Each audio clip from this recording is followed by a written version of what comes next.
Okay, we're recording. Where is this book? One of the most valuable books I think I ever read.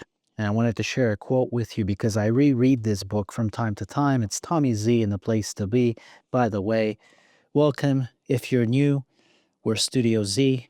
We help musicians to make a living right from their home studio by creating original songs, scores, and sounds for some of the world's biggest brands. And this is not just what we teach, it's actually what we do. And folks, making a living with music is not just about musical skills. It's also about life skills. It's also about mindset skills, okay? What good is it if you're an amazing musician, but you fall apart mentally?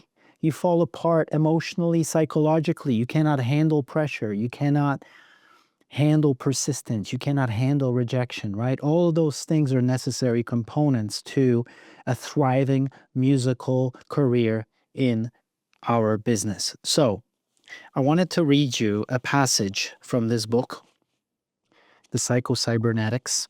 I know it sounds bizarre, the title. I thought so too until I actually read it. So in our masterclass, we talk about the importance of visualization.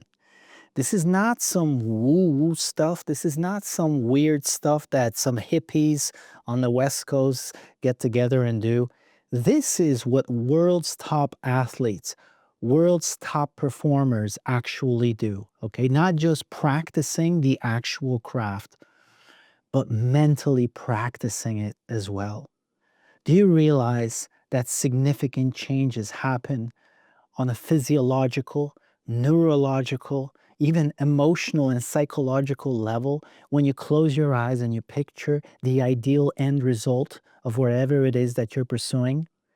I tell the students in my master class that when I was quitting the corporate career and moving into the creative industry, I used to sit on a Toronto streetcar, literally listening to DJ Shadow and for 7 minutes visualizing the ideal end state, which for me was sitting in a studio with top creative directors in our business, working on top brands, seeing the catered food arriving in the studio, seeing me standing over the recording engineer and suggesting certain revisions that we could do to the track, seeing people in the studio looking at themselves, looking at each other and smiling because they just can't believe what's coming out of the speakers. I must have looked weird on the streetcar, just sitting there listening to DJ Shadow and visualizing all these things. I must have had a big smile on my face. But guess what? All of those things painted a vivid picture of the destination for me. And when I had the vivid picture of the destination, the frequency within me, the energy already started changing. Do you understand what I'm saying? Because that elevates your belief, your confidence, your clarity.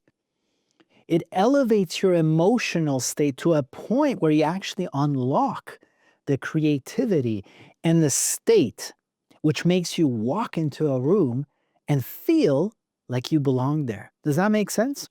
All right, let me give you the quote from this book, okay? The heading: a strong mental picture can pull you towards success even when you have no logical argument for it, okay? So for all of you out there who are like, my music production skills are not good enough, I'm seeing all this fancy work online, there's no way I could ever do this. These are the same feelings that I had as well, okay? They automatically appear. The difference between amateurs and pros is that pros, or people on the way to being pros, they refuse to let their mind manage what's going to happen in the mind. There has to be a captain. There has to be a voice within your mind that says, hey, if they can do it, I can do it too. Hey, all of this fancy work that I'm seeing, the people behind this work, once upon a time, did not have these skills. They did not have this portfolio, right? You have to remind yourself of these things because they are true. I'm not trying to brainwash you here. All the pros that you see in any given arena at one point were fumbling their way through the basics. All right, here we go. Jane Savois is one of the most respected horse riding coaches in America. In 2000, she coached the U.S. Olympic equestrian team competing in Sydney. She describes an instance in which imagination power superseded probabilities. And here's her quote. Take, for example, my experience at the screening trials for the North American Championships in 1989. I had a whole bunch of facts that supported the improbability of my doing well at the screening trials. I did have a top horse, Zapatero, but the other facts were, one, Zapatero was new to me and we had not had time to develop a solid relationship and real communications. Two, he was a young horse and not yet strong enough to do what was required. These facts made it difficult to imagine the perfect test. So I visualized the award ceremony instead. Several times over the course of the day, I would find a quiet spot, close my eyes, relax, and visualize leading the victory lap. In the process, I stopped thinking about the facts, quote unquote, and thus prevented doubts and insecurities from creeping in. When the results were posted, Zapatero and I were in fact there to lead the lap of honor. It sounds incredible, and I in no way minimize the necessity for all the preparation and hard work involved. But mentally zeroing in on desired results as if they were already in existence was a significant factor in our ultimate success. Now, folks, this is not some wishy-washy stuff here. This is a U.S. Olympian talking, a professional, a top performer, okay?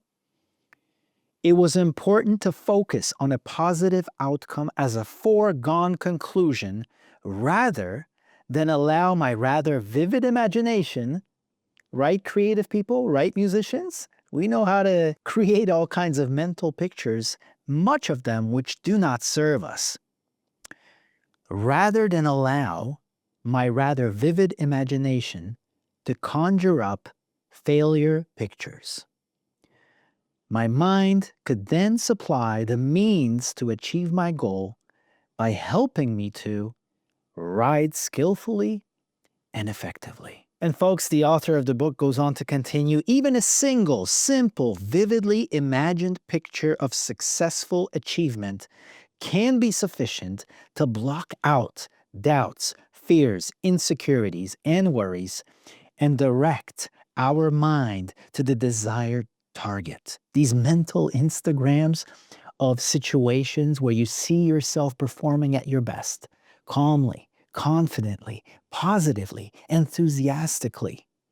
That does so much for your frequency, your mindset, and your willingness to take on the difficult work of the practice or the difficult work that is required for you to actually get there. Now, if you do not imagine these things, it's as if you do not stop at the gas station for fuel that is required for the journey. I want you to take the time mentally, close your eyes, sit in a quiet place, relax your body, and I want you to picture vividly the situations, the places, the people that you want to be with, where you're performing at your best, where there are world-class challenges presented to you, and you're able to solve them with a smile on your face. I want you to even picture the difficulties, the difficult clients, obstacles, and I want you to watch yourself in your mind dismantling these obstacles, these rejections, these difficulties, gracefully, patiently, persistently, one at a time. And when you get in the habit of doing that, folks, believe me, when you encounter a difficulty or when you encounter an opportunity, you'll actually behave as if you already went through it because you did. You already rehearsed it in your mind 1,000 times. Do you see how powerful this is?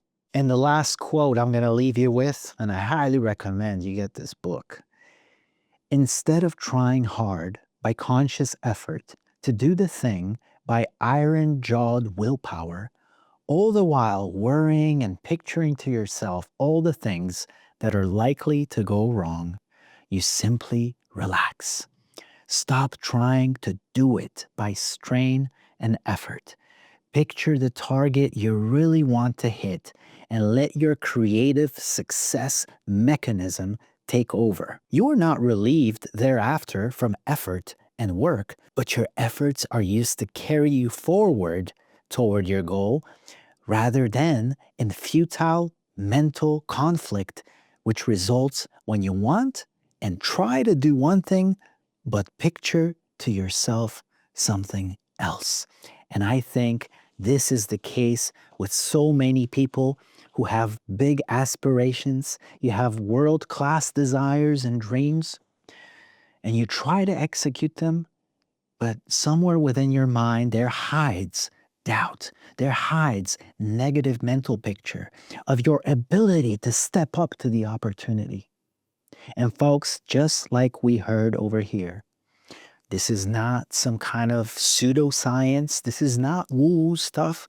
You're talking about Olympic athletes, top performers telling you that you are responsible, that if you want world-class results, having an intentional, impactful, and compelling mental picture is a necessary part of the process.